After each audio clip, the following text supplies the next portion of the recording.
அன்பான சகோதர சகோதரிகளே, இன்றைக்கி நம்ம வீடியோவில் என்ன பார்க்க போகிறோன்னு சொன்னால், நம்ம தைக்கும்போது தையல் சில நேரங்களில் கவர் விட்ட மாதிரி தைக்கும்.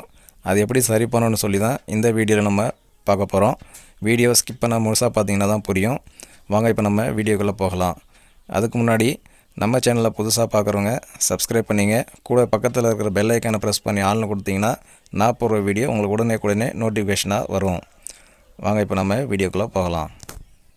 இப்போ பார்த்தீங்கன்னா நம்ம தைக்கும்போது தையல் கீழே கவர் விட்ட மாதிரி தைக்கும்.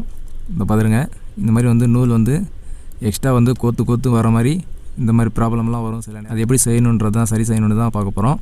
அதுக்கு முன்னாடி ஃபஸ்ட் நம்ம பாபினை நம்ம சரியாக இருக்கா, பாபினில் ஏதாவது பிசுறு இருக்கான்னு சொல்லி இந்த மாதிரி நம்ம பெரிய ஊசியால் இந்த மாதிரி க்ளீன் பண்ணணும்.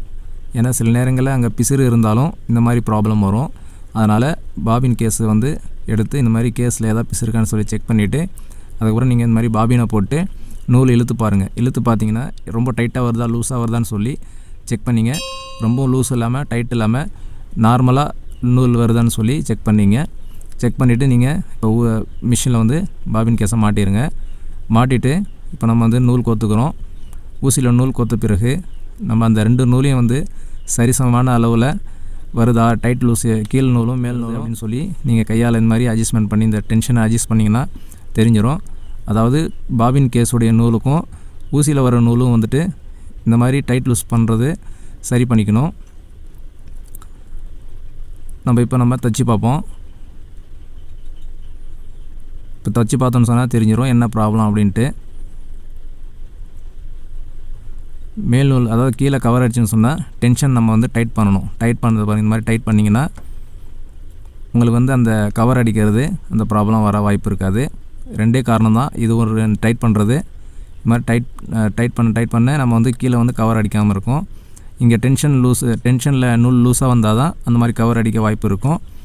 அதனால் இப்போ நம்ம டைட் பண்ண பிறகு எப்படி கொஞ்சம் ஃபினிஷிங்காக வருது பாருங்கள். தையல் அந்த மாதிரி கவர் அடிக்காமல் ஃபினிஷிங்காக வருது. ரெண்டே மெத்தடு தான். அதாவது பாபின் கேஸில் ஏதாவது பிசுறு இருக்கான்னு பார்க்கணும். இது ரெண்டாவது டென்ஷன் டைட் பண்ணணும், அவ்வளோதான். இப்போ பாருங்கள் எவ்வளோ க்ளீனாக வந்திருக்கு பாருங்கள். எப்படி கவர் அடித்தது இப்போ க்ளீனாக வந்திருக்கு பாருங்கள். நூல் எந்த பிரச்சனையும் இல்லாமல் இந்த மாதிரி கவர் அடிக்காமல் இப்போ எவ்வளோ ஃபினிஷிங்காக வந்திருக்கு பாருங்கள். அவ்வளோதான். இது ரொம்ப சிம்பிளான மெத்தட் தான். நம்ம இதுக்காக வேண்டி மெக்கானிக்கிட்ட நம்ம மிஷின் எடுத்துகிட்டு போன அவசியம் இல்லை. நம்மளே அதை சரி பண்ணிக்கலாம். பாபின் கேஸில் பிரச்சனை இருக்கும், இல்லைனா இந்த டென்ஷன் டைட் கொடுக்கணும். அவ்வளோதான், ரெண்டே விஷயந்தான். சரி நேயர்களே, இந்த வீடியோ உங்களுக்கு பிடிச்சிருக்குன்னு நினைக்கிறேன். இந்த வீடியோ லைக் பண்ணுங்கள், ஷேர் பண்ணுங்கள். நம்ம சேனலை புதுசாக பார்க்குறோம் சப்ஸ்கிரைப் பண்ணுங்கள். கூட பக்கத்தில் பெல் ஐக்கனை ப்ரெஸ் பண்ணி ஆள்னு கொடுத்தீங்கன்னா நான் போடுற வீடியோலாம் உங்களுக்கு நோட்டிஃபிகேஷனாக வரும்.